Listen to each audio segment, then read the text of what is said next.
Bienvenue, c'est Samir. Aujourd'hui, on va parler de Louis Boyard qui qui va rappeler comment il s'appelle, à Hanouna son passé, qui il est, comment il a fait carrière, comment il est devenu connu, pour replacer les choses. Vous voyez. Et il va rappeler lui comment il s'est lancé en politique, comment il est devenu connu. Donc voilà, vous allez voir, ça va être intéressant. Louis Boyard ne se laisse pas faire. Parce qu'il faut savoir que toujours, généralement, lui répond un dixième des attaques d'Hanouna. Et que récemment, si vous suivez mes vidéos, vous savez très bien qu'il a été traité de yinche. Donc voilà. Donc Louis Boyard, il va se permettre de répondre sur cette question-là, tu vois. Et aussi, vu qu'il était en une conférence dans une fac avec notre ami Jean-Luc Mélenchon, voilà, on va revoir un petit peu ce qu'il en est. On va revenir aussi sur un sujet très gravissime, et s'il vous plaît, ça vous regarde tous, hein, tous et toutes. C'est Emmanuel Macron, apparemment. Vous savez, on avait reçu beaucoup d'intervenants à l'époque concernant le conflit en Ukraine, et qu'apparemment les Ukrainiens étaient prêts à négocier directement depuis le début de la guerre. Et certaines théories du complot disaient que et on leur avait intimé l'ordre d'aller au conflit. Et ça, c'est juste dramatique et magnifique. Ça permet de vous montrer ce monde-là, c'est-à-dire qu'on vous pousse à la guerre, mais de toute façon, c'est pas toi qui va être impliqué, c'est pas ceux qui dirigent, c'est des pauvres citoyens du peuple qui vont en souffrir. Donc vous allez voir cette vidéo qui est juste exceptionnelle, qui n'est pas encore diffusée dans les réseaux, dans les médias. On verra ce qu'il en est. Donc voilà. On démarre tout de suite, hein. On perd pas de temps. Allez, c'est parti. Voilà. Il a notamment C'est juste magnifique. dit, c'est grâce. Au fait, pour ceux qui n'auraient pas compris, qui n'auraient pas suivi comment on appelle ça, l'audience de Hanouna à l'Assemblée, il y a eu plein de députés qui se sont exprimés. Il faut savoir que seuls les députés écolos et LFI souhaitaient poser de véritables questions à Hanouna. Les autres, non. Au contraire, ils soutiennent Hanouna. C'est pour ça que ils ont posé des questions à rallonge complètement qui ont ni queue ni tête, et Hanouna, pareil, répondait un peu longuement, de travers. C'était pour jouer le contre-la-montre, hein. C'est ça qu'il faut comprendre. C'est stratégique tout ça. Donc c'était une parodie, et je confirme, hein, les députés, Hanouna a humilié la fonction de député encore une fois. Heureusement que la LFI et les écolos étaient là. Voilà. À moi, Cyril Hanouna, si Louis Boyard a été élu député. Alors, j'ai été certaines choses. Il a notamment dit, c'est grâce à moi, Cyril Hanouna, si Louis Boyard a été élu député. Alors, j'ai été très surpris. Moi, je pensais que Cyril Hanouna vivait dans les beaux quartiers de Boulogne-Billancourt, pas qu'il vivait dans la 3e circonscription du Val-de-Marne. Mais je remercie Cyril Hanouna. Si jamais il fait partie des 15 087 personnes, grâce à qui je suis à l'Assemblée nationale aujourd'hui. Apparemment, il n'est pas de Boulogne-Billancourt. Alors, je l'ai aussi entendu dire, mais oui, mais si c'est moi, Cyril Hanouna, qui ai lancé Louis Boyard. Alors, je pensais que mon engagement politique avait commencé à mes 17 ans, quand j'avais bloqué mon lycée pendant 3 à 4 mois à cause de Valérie Pécresse, l'incompétente. Et d'ailleurs, il faut savoir que ça me fait rire, ça par... Tu sais, t'as des gens qui t'expliquent, Samir, tu fais des analyses vidéo, c'est grâce à Hanouna que tu vis. Alors, j'ai fait ma chaîne, je débunkais pas encore Hanouna au début, et pourtant j'avais enterré tout le monde, hein. J'étais bien parti sur ma lancée. Et de deux, qu'est-ce que je vais faire sans Hanouna? Alors peut-être pour toi c'est une question vitale, mais les gars, bah, je sais pas, je sais pas l'impression que je vous donne, mais est-ce que j'ai l'impression d'avoir 6 mois, les gars? J'ai pas l'impression de vous voyez un bébé de 6 mois, quoi. T'inquiète pas, j'ai vécu sans, j'ai eu mes sociétés, je vivrai après. T'inquiète pas, quoi, rassure-toi, hein. C'est à quel point Hanouna les a tellement martyrisés, humiliés dans le... Alors, parce qu'il faut savoir que il humilie les chroniqueurs, etc. Il humilie les invités, mais aussi, hein, la population. Vous savez, en critiquant, oui, vous êtes les meilleurs, vous les hommes du peuple. Rappelez, avant, c'était une émission populaire, et ensuite, vous êtes des profiteurs des assistés, et ensuite les musulmans, et ensuite... au bout d'un moment, les gens, ils se disent, bon, allez, Hanouna, mets-la moi, quoi, en résumé. Et, euh, et en fait, ils sont victimes. Il faut comprendre que ces gens-là sont victimes de harcèlement et qu'on doit les en sortir. C'est tout. Donc là, ça me fait rire quand on dit Louis Boyard, Mais les gars, si Louis Boyard, je tiens juste à vous dire, si Louis Boyard était nul et incompétent et un inconnu total, Hanouna l'aurait pas invité à TPMP, bande d'idiots. Hanouna n'est pas bête. S'il invite des gens sur TPMP, des intervenants réguliers, par exemple Divisio, il l'a invité une fois, il a vu qu'il était pertinent et qu'il était un peu drôle, hop, il l'invite à plusieurs reprises. Les chroniqueurs, c'est différent. Les chroniqueurs ont une fonction de rire à l'animateur, aux blagues de l'animateur, et se soumettre et aussi dire ce qu'il ne peut pas dire ouvertement. Voilà, c'est tout. Pendant 3 à 4 mois à cause de Valérie Pécresse lancer Louis Boyard. Alors je pensais que mon engagement politique avait commencé à mes 17 ans quand j'avais bloqué mon lycée pendant 3 à 4 mois à cause de Valérie Pécresse l'incompétente qui nous laissait respirer des produits toxiques et on a réussi à battre Madame Pécresse. C'est comme ça que j'ai commencé mon engagement politique, mais le parallèle est intéressant de voir comment est-ce que Cyril Hanouna a lancé sa carrière puisque, je le rappelle, c'est un fils de Bourges qui a commencé sa carrière télévisuelle en soufflant dans le cul d'un chien. Mais... Et là, c'est juste magnifique. Et factuel. En fait, c'est ça la problématique des gens.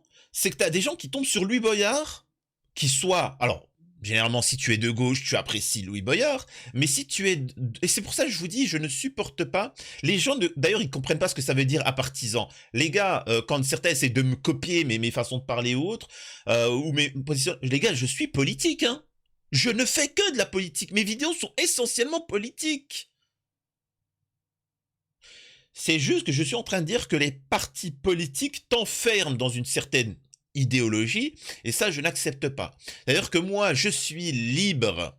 Je n'ai pas de parti politique, je suis un partisan, mais la politique fait partie de ma vie. Je pense constamment à la politique, à ce qui se passe dans le monde, à ce qu'on pourrait changer. Mes vidéos sont politiques. Je dénonce les génos en Palestine. Je dénonce ce qui se passe en Afrique, etc. Je dénonce ce qui se passe en Ukraine, bien évidemment. Et donc, moi, je n'ai pas de mal à dire que je suis proche actuellement des idées de la LFI et du positionnement LFI. Ma seule problématique, c'est, je vous dis, la délinquance, la vision qu'ils ont pour régler cette problématique-là, et l'immigration. Et encore que, tu vois, je suis convaincu que derrière, s'il y a moyen de... Il suffirait qu'il y ait 1, 2, 3 personnes qui viennent et qui... Mais c'est tout, quoi. Donc, les gars, comme je n'ai aucun souci de dire que l'extrême droite, quand il te parle de rétablir, par exemple, la peine capitale, bah, je suis pour, moi, tu vois. Vous voyez ce que je veux dire? C'est... Voilà, c'est... Bref. Donc, ce que je veux dire par là, c'est que les gens populaires qui se permettent de critiquer Louis Boyard pour soutenir Hanouna, c'est que vraiment la propagande, elle a fonctionné. Parce que Louis Boyard, c'est un mec populaire. Louis Boyard, il vient du terrain. C'est pas un fils de Bourges qui a tout eu. Parce que Louis Boyard... Voilà, hein, son destin était tout tracé, mais il a essayé de rebondir. Hanouna, il a toujours été bien. Il a pu se permettre de faire le zozio, le guignol. Parce que son père était bien placé, que sa mère était commerçante, son père était médecin, donc c'était autre chose. Je peux vous le dire, pour ceux qui ont fait les études de médecine, je ne suis pas là pour critiquer, je trouve ça tout à fait normal de mettre bien son enfant. Je vous le dis, c'est normal. Mais y a ce qu'on appelle des prépas. Pour l'école de médecine, à côté, tu as ce qu'on appelle des prépas. Ça n'a rien à voir avec les écoles de prépa ou autres. Hein. Tu as les études de médecine et à côté, les profs qui te font les cours et qui vont faire le machin là, alors je sais pas comment ça s'appelle maintenant, mais le concours de première année, parce qu'il y a eu plein de changements et la santé après ci, après ça, nous c'était le PC. Enfin bref. Eh ben, ils ont fait des écoles à côté, des sortes de soutien scolaire pour préparer les élèves au concours. Alors que c'est eux qui vont faire le concours. Et ça coûte du 10 000 balles au moins, du 10 000 balles l'année. Sauf que tous les élèves y vont, parce que c'est un avantage, bien évidemment. Sauf que comme c'est des fils de Bourges, ils sont tous là-bas. Et il reste 10 élèves sur, par exemple, 1600, comme moi, qui n'y avaient pas droit. C'est parti. Euh, mais c'est normal quand t'as les moyens de le faire. Mais venez pas vous victimiser, tu vois. Venez pas vous victimiser en faisant passer pour des enfants du terre-terre, machin, etc. Arrêtez, tu vois. Et donc Hanouna est un fils de Bourges. Louis Boyard est un homme du peuple. Et c'est en ça que vous devez le soutenir et être solidaire. Pas un petit bourgeois qui appelle à détruire la France socialement. Et, et qui, pour jouer l'intéressant, se tape un yinche, quoi. Hein. Après, je trouve ça pas correct de Louis Boyard de dire ça, tout simplement parce que Hanouna, disons que ben c'est un de ses congénères, quoi. Hanouna, c'est un quoi? C'est un yinche. Donc il est venu, bon, il a vu un autre yinche, voilà. La confusion a pu se faire. Que, je le rappelle, c'est un fils de Bourges qui a commencé sa carrière télévisuelle en soufflant dans le cul d'un chien. Mais, admettons, disons-le, si je devais mon élection à une seule personne, c'est pas à Cyril Hanouna. Cette personne, elle est à côté de moi. Elle s'appelle Jean-Luc Mélenchon. Parce que c'est lui qui a reconstruit la gauche. C'est lui qui a fait 22% à la présidentielle. C'est grâce à lui qu'on a fait la NUPES. C'est sa tête qu'il y avait sur nos affiches. C'est lui qui a fait le programme.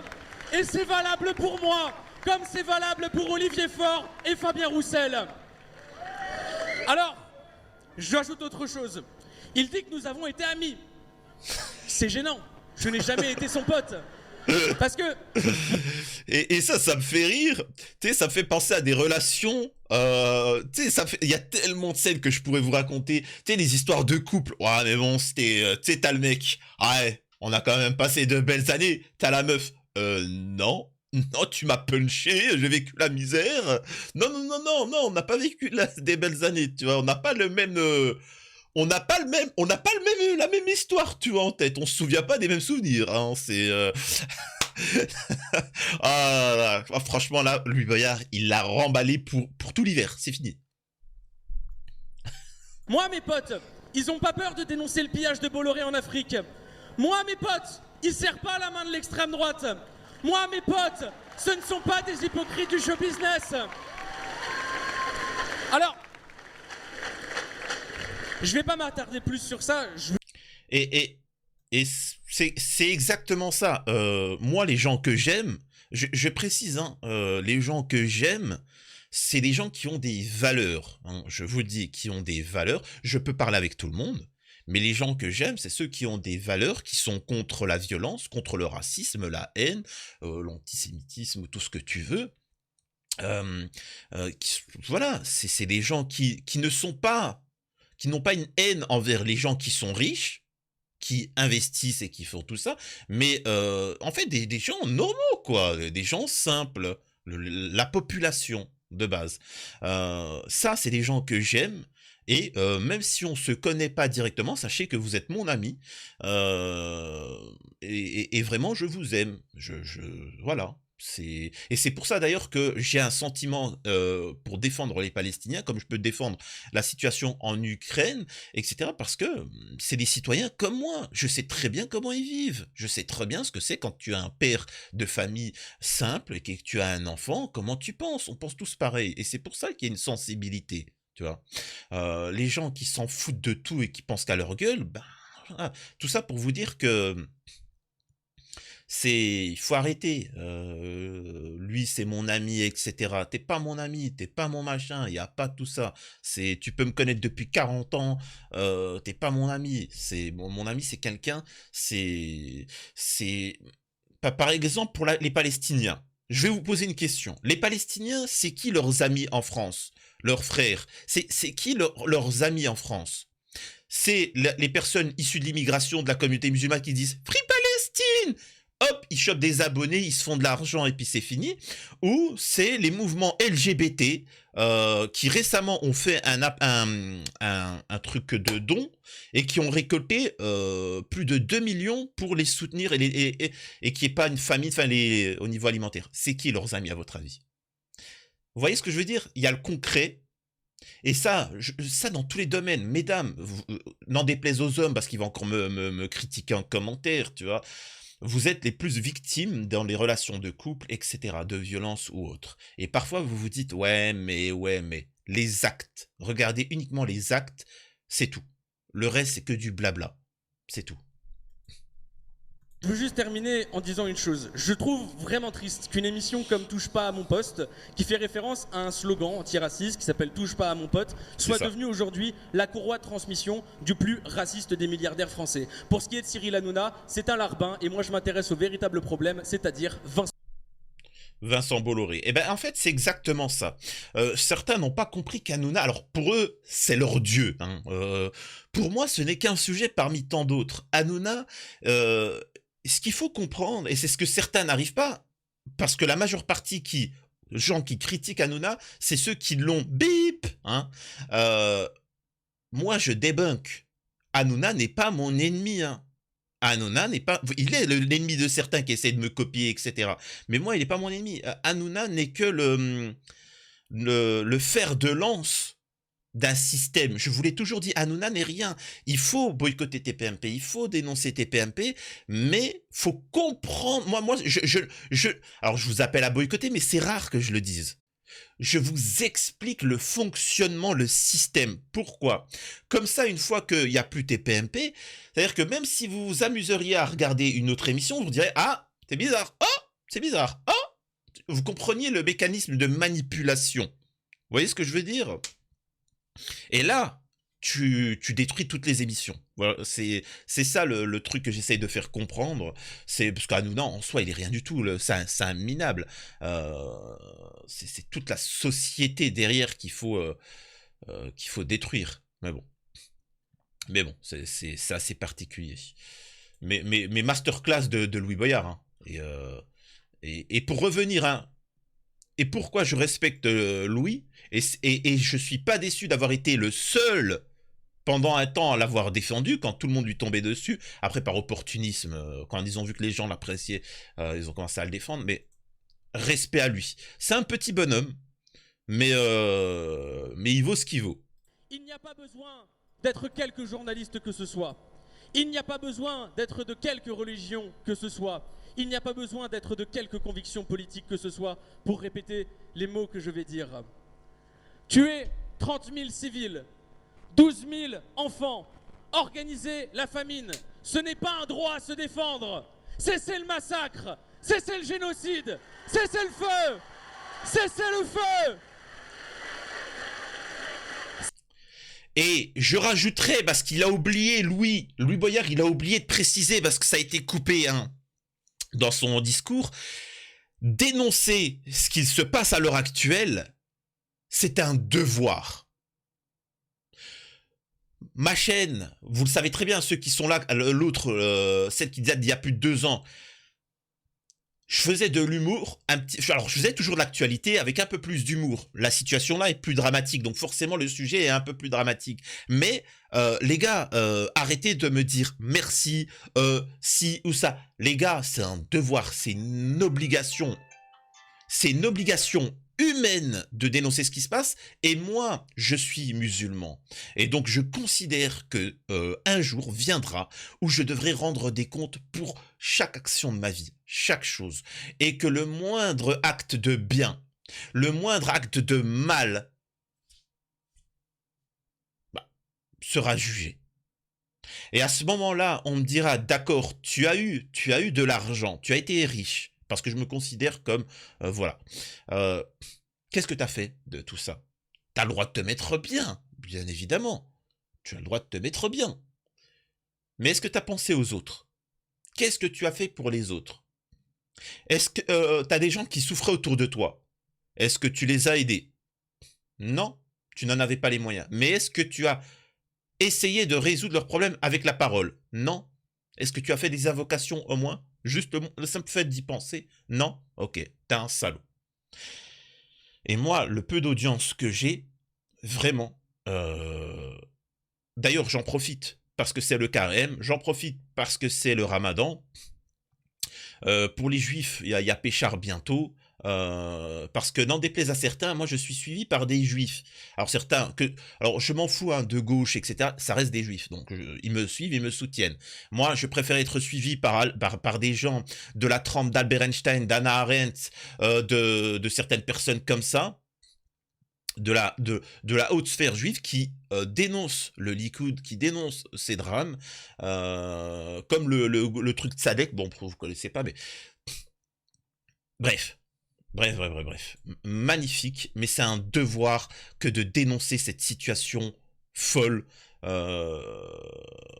Et en fait, alors, est-ce que je vous le montre maintenant ou pas? Voilà. Mélenchon, il s'exprime concernant la guerre. Ça va être très important de regarder ça. Tout ça pour vous dire que on y va à la guerre. C'est violent. Non, vous savez quoi, on est rendu à 20 minutes, je garderai ça pour ce soir, concernant la révélation de ouf sur Macron, et que l'Ukraine voulait la paix, et que les Occidentaux ont dit non, par pur intérêt stratégique, politique, etc. Vous allez me dire, ouais, ben bon, c'est comme ça, il fallait pas laisser la Russie, si tu veux. Mais moi, ce que je suis en train de dire, c'est que Zelensky, enfin, il y a eu des centaines de milliers de morts, quoi. Je vous l'ai toujours dit, il faut discuter, négocier, on aurait pu éviter tous ces drames-là.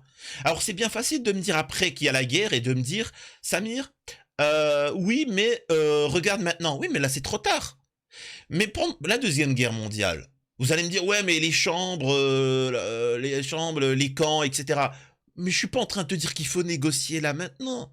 Je suis en train de te dire que peut-être, dans les années 20, quand il y avait une souffrance allemande, quand il y avait une souffrance allemande profonde, une humiliation, est-ce qu'on n'aurait pas dû discuter, entendre les difficultés qu'ils avaient, leur misère et l'oppression de par qu'ils avaient perdu la Première Guerre mondiale, les traités qui avaient été signés? Vous voyez ce que je veux dire? Peut-être qu'il aurait valu mieux discuter et s'entendre. Non. Et après, on vient, on me dit, oui, mais tu sais, oui, mais non, on aurait pu éviter la guerre. On aurait pu vivre dans un monde où il n'y aurait pas eu de colonisation, il n'y aurait pas eu d'esclavage, il n'y aurait pas eu de Première Guerre mondiale, il n'y aurait pas eu de Deuxième Guerre mondiale, il n'y aurait pas eu toutes ces guerres-là. Mais bon, ce que vous voulez. Et puis au final, ça vous a apporté quoi, ces guerres? Concrètement, la Première Guerre, elle a apporté quoi? Rien. À part enrichir certains. La Deuxième Guerre, rien. À part enrichir certains. Et ainsi de suite. Donc voilà, mais là, on va rester sur Louis Boyard finalement.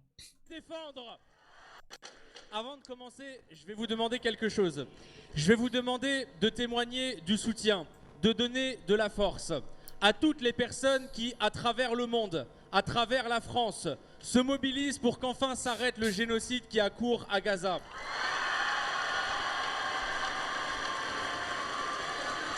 Là, ce qu'il est en train de dire, c'est un appel à la solidarité à tous ceux qui font leur devoir de dénoncer. Tous ceux qui dénoncent, et vous savez, moi c'est ce que je fais, hein.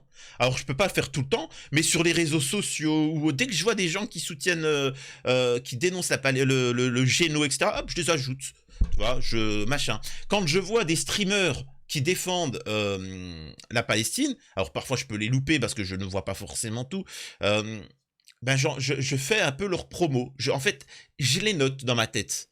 Et le moment où je pourrais leur envoyer la balle, je le ferai. Il faut soutenir tous ceux qui prennent des risques et qui dénoncent le mal. Vraiment. C'est respect total à eux.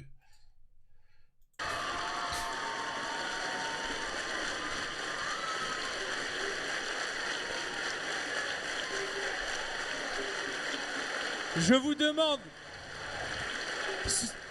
ce témoignage, ce soutien, je vous demande de le donner aussi pour les étudiantes et les étudiants de Sciences Po qui ont été insultés, calomniés.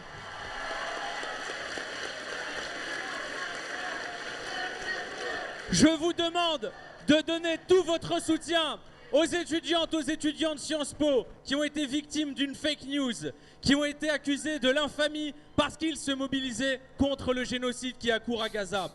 Ils ont vu défiler Sylvie Retailleau, ministre de l'Enseignement supérieur, et c'est bien la première fois qu'on la voit celle-là. Ils ont vu défiler Gabriel Attal, ils ont même eu le droit à un commentaire. Attendez, ils ont même eu le droit à un commentaire du président de la République, Emmanuel Macron. Sachant que les étudiants pètent la misère, hein. J'ai été étudiant, tu pètes la misère, t'as du mal à te nourrir, tu galères. T'en as qui dorment dans la rue, t'as des trucs de fou, t'as des actes de racisme dans certaines écoles et privées, et au final on ne fait rien. Et Sciences Po, ils sont intervenus. Incroyable. Ces trois-là ont un point commun, c'est d'avoir une forme de complicité par leur inaction quant à ce qu'il se passe à Gaza. Et ils ont fait, pour les étudiantes et les étudiants de Sciences Po, la pire des insultes, la pire, celle de racisme et d'antisémitisme. Je le dis pour les étudiantes et pour les étudiants de Sciences Po. Je le dis pour vous, je le dis pour nous deux qui sommes à la tribune.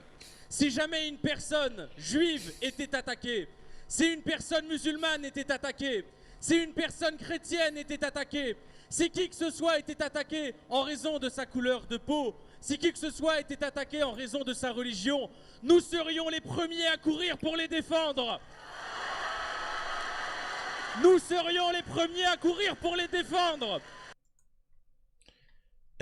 Exceptionnel, c'est tout juste simple. Et aussi, hein, pour finir, à propos des étudiants juifs, parce qu'il faut savoir que les juifs qui sont à Sciences Po ont témoigné. Non mais les gars, arrêtez de dire qu'il y a eu de l'antisémitisme, etc. C'est fake.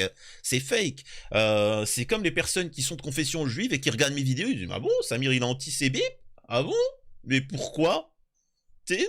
Explique-nous. » Bah écoute, je sais pas, hein, ce qui paraît, tu vois, machin, etc. De toute façon, on est tout, hein. Moi je suis anti-tout à part à ce qui paraît. Mais bon, hein, c'est particulier. Jamais dire que critiquer le gouvernement israélien, c'est critiquer les personnes juives. Pas plus.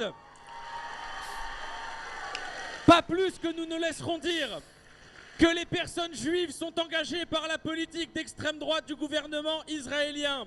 Ce sont les deux faces d'une même pièce, celle d'une instrumentalisation de l'antisémitisme à des fins politiques. Le sujet de l'antisémitisme est trop grave pour être instrumentalisé politiquement. Et je remercie les 33 étudiantes et étudiants mobilisés à Sciences Po de confession juive qui ont dénoncé cette instrumentalisation politique de l'antisémitisme.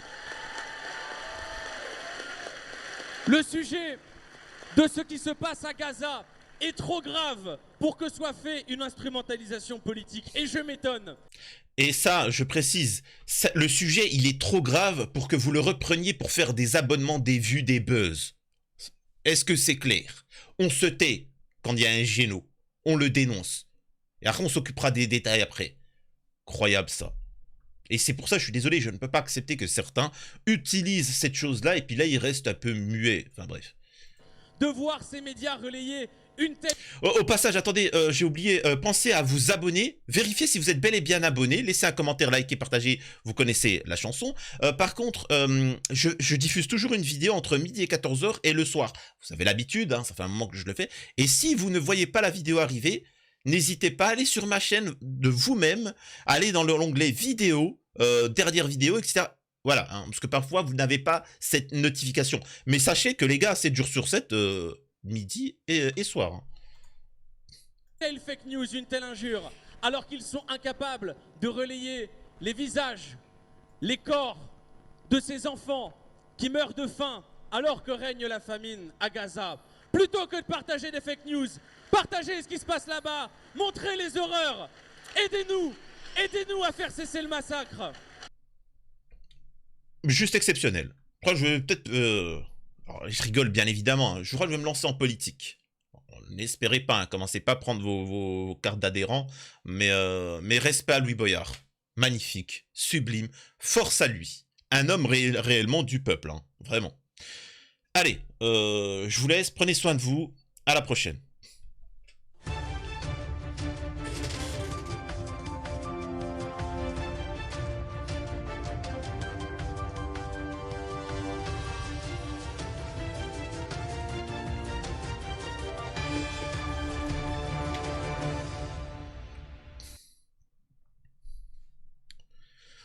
Quoique, si je lance un mouvement politique, Samir l'incorruptible, les incorruptibles. Franchement, un parti politique, les incorruptibles. Tu sais quoi? Je crois que je vais faire un truc comme ça, les incorruptibles. On pensera aux intérêts de la France, avec les valeurs de la France. C'est un parti politique que je lancerai, mais après je partirai parce que je compte vivre à l'étranger. Mais les incorruptibles. Parce qu'on voit bien que dans tout le système, ils ont des valeurs. Tu peux voir que par exemple, Manuel Valls, tout ça, etc. Avant, ils étaient pro-palestiniens, puis pro-israéliens, ensuite pro. Tu sais, ils fonctionnent par intérêt. C'est de la corruption, quoi. Et, euh, et en fait, tu vois qu'ils sont corruptibles. Et c'est ça, la première des choses, c'est d'être incorruptible, déjà de base. On y pense, les gars. On y pense.